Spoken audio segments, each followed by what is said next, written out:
Alors, on va faire une chaîne de transition dans cette vidéo, on va voir comment animer d'autres propriétés comme ça à la suite. Et juste avant, je voulais vous donner un petit hack ici, c'est vrai que je m'en suis souvenu. On peut écrire un script avec deux slash, comme ça veut dire un commentaire, hein, c'est pour écrire un commentaire en JavaScript.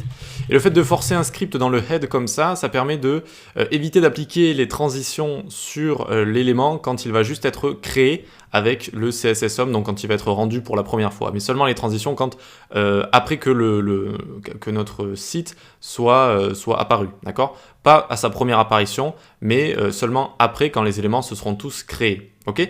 Et donc normalement si on met un script ici avec juste un espace ou un commentaire vide comme ça, on rouvre le live server, tac, et vous voyez que ça ne l'a pas fait ici. Ça ne l'a pas fait ici. Par contre ça risque de le refaire si on fait des changements au CSS. Non, ça l'a même pas fait ici. Alors ça normalement, ça le fait toujours. C'est-à-dire que normalement, si on change quelque chose ici, ça va toujours rappliquer les transitions. Pourquoi? Parce qu'on est avec le live server ici et qu'il y a juste le CSS qui change, donc ça va juste réappliquer les propriétés CSS et donc appliquer les transitions. Mais bon, là, je suis assez content car apparemment, ça ne le fait pas ici aussi.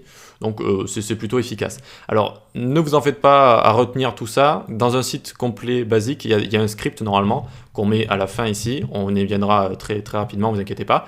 Et donc ça permet d'avoir un script et de faire charger le script après le CSS de base, les propriétés CSS de base, et donc on n'a pas le bug des transitions comme ça.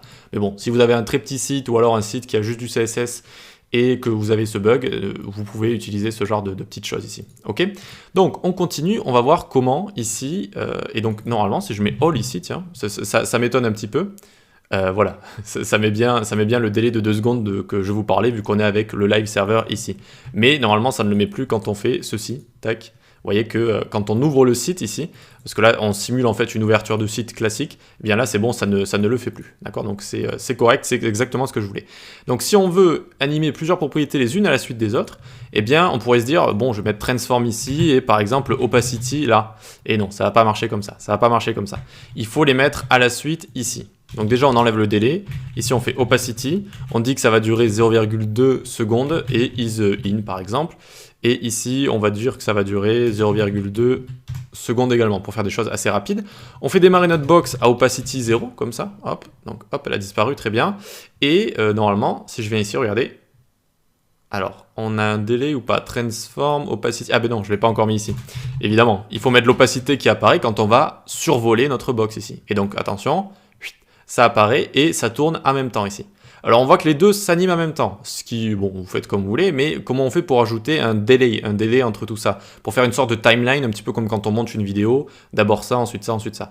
Eh bien on utilise delay en fait, tout simplement ici, 0,2 secondes par exemple sur le transform, donc ça va d'abord apparaître et ensuite tourner, vous voyez, d'abord apparaître, ensuite tourner. Pourquoi? Parce qu'on a mis un delay sur le transform ici, tout simplement. Et donc ce qu'on peut faire, en fait, on peut faire une timeline ici, hein, tout simplement, on va mettre tous les uns à la suite des autres. Et par exemple, on va s'occuper d'une dernière chose, allez, un background par exemple, background color ici, on va lui mettre 0,2 secondes également, et is in out, comme ça, d'accord? Ok. Et donc le background ici va s'activer en même temps que l'opacité, donc quand ça va apparaître. Et ici, on n'a plus qu'à mettre un BG color. Ah, ça n'a pas marché mon petit raccourci. Alors, ah oui, parce qu'il n'y a pas le point virgule ici. Je l'oublie à chaque fois, BG color ici, tac, et pour changer, on va passer donc de salmon à light blue, comme ça.